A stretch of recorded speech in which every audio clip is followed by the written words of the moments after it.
नमस्कार मेरे प्यारे भाइयों और बहनों, आप सभी का मम्मी बुद्ध ज्ञान पर स्वागत है। दोस्तों, आज का यह वीडियो आप सभी के लिए बहुत ही स्पेशल और लाइफ चेंजिंग साबित होने वाला है। इसीलिए इस लाइफ चेंजिंग वीडियो को अंत तक ज़रूर देखिएगा।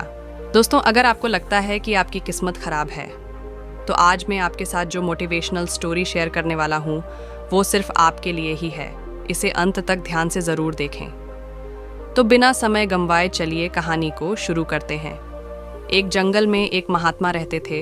उन महात्मा की खासियत यह थी कि वे किसी का भी भविष्य बता सकते थे। बड़े बड़े राजा उन्हें मानते थे और उनके बताए हुए मार्ग पर चलते थे। उस जंगल के बीचों बीच से एक नदी गुजरती थी और उन महात्मा की कुटियां उस नदी के किनारे पर थीं। नदी के दोनों तरफ दो अलग अलग शक्तिशाली राजाओं के साम्राज्य थे। वे दोनों ही राजा उस महात्मा को बहुत मानते थे। वे दोनों जब भी कोई बड़ा कार्य करते थे तो उन महात्मा से सलाह लेने के लिए अवश्य आते थे। एक दिन इन दोनों राजाओं में किसी बात पर कह-सुनी हो गई। बात इतनी बरच गई कि नौबत युद्ध पर आ गई। युद्ध की तारीख और समय ये दोनों तय कर दिया गया। पर जैसा कि दोनों राजाओं का नियम था कि जब भी कोई बड़ा कार्य करते तो वे दोनों उस महात्मा की सलाह जरूर लेते थे। इसीलिए पहला राजा उन महात्मा के पास आता है और उनसे पूछता है कि महात्मा जी, मैंने पड़ोस के राजा के साथ युद्ध करने का निश्चय किया है और इसीलिए यह जानना चाहता हूँ कि युद्ध का परिणाम किसके पक्ष में होगा। वे महात्मा कहते हैं कि यदि तुमने युद्ध किया तो तुम्हारी हार निश्चित है। फिर वो राजा महात्मा जी से पूछता है कि क्या जीतने का कोई भी उपाय नहीं है। वे महात्मा कहते हैं कि यदि युद्ध किया तो हार निश्चित है।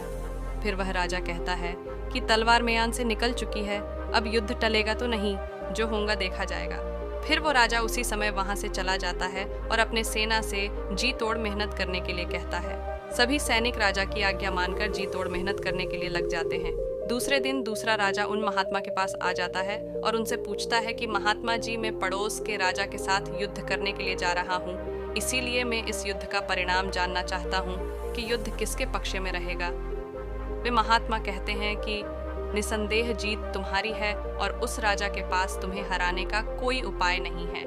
उन महात्मा की बात सुन वो राजा बहुत ही ज्यादा प्रसन्न हो जाता है और सीधा जाकर अपनी सेना को यह खुशखबरी सुनाता है कि युद्ध में उनकी जीत पक्की है। ये बात सुनकर उस राजा के सैनिक भी बहुत खुश हो जाते हैं और युद्ध की तैयारियों में लग जाते हैं। समय बीतता है और युद्ध का दिन आ जाता है। रणभेरिया बजाई जाती है और युद्ध शुरू हो जाता है। दोनों सेनाएं एक दूसरे के साथ भिड़ जाती हैं और मार काट मच जाती है। देखते ही देखते जिस पहले राजा की हार निश्चित थी, वे दूसरे राजा की सेना को ढेर कर देती है और पहला राजा वो युद्ध जीत जाता है जिसे उन महात्मा ने कहा था कि वो युद्ध हारेगा। युद्ध जीतने के बाद वो पहला राजा उन महात्मा के पास चला जाता है और उनसे पूछता है कि महात्मा जी, आपने तो कहा था कि मैं तो वो युद्ध हार जाऊंगा, लेकिन मैं तो युद्ध जीत गया। आपकी भविष्यवाणी गलत कैसे निकली। फिर वे महात्मा उस राजा से कहते हैं कि तुम्हारी जीत का कारण ये है कि तुमने अपने भाग्य से ज़्यादा अपने कर्म को आवश्यक समझा और उस दूसरे राजा ने अपना सब कुछ भाग्य पर छोड़ दिया। उसने अपने कर्म से ज़्यादा अपने भाग्य को आवश्यक समझा और पूरे समय निश्चितता से भरा रहा, जिसके कारण आज तुम विजयी हो और वो तुम्हारा बंधक है। दोस्तों, यह बात सच है कि सब कुछ हमारे हाथ में नहीं होता है, लेकिन यह भी सच है कि बहुत कुछ हमारे हाथ में होता है, लेकिन हम उसे भी भाग्य के भरोसे छोड़कर जीवन भर रोना चुनते हैं।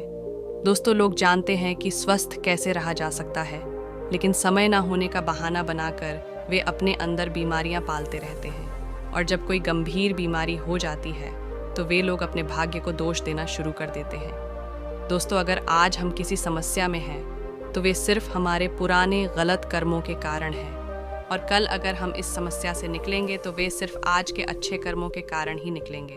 दोस्तों, अगर आप आज कुछ नहीं करते हैं तो कुछ तो होगा ही और वो आपका भाग्य है, और अगर आप आज अपने बुद्धि का इस्तेमाल करके वो करते हैं जो आप करना चाहते हैं तो वो आपका कर्म है। तो ये आपके ऊपर है कि आपको कुछ करना है या अपने भाग्य के भरोसे बैठे रहना है। दोस्तों, यह प्रश्न आवश्यक नहीं है कि भाग्य पहले से लिखा हुआ है या नहीं, बल्कि आवश्यक सवाल यह है कि क्या हम उन चीज़ों को भी भाग्य के भरोसे छोड़ रहे हैं जिन्हें हम बदल सकते हैं। दोस्तों, आज की यह कहानी आपको कैसी लगी?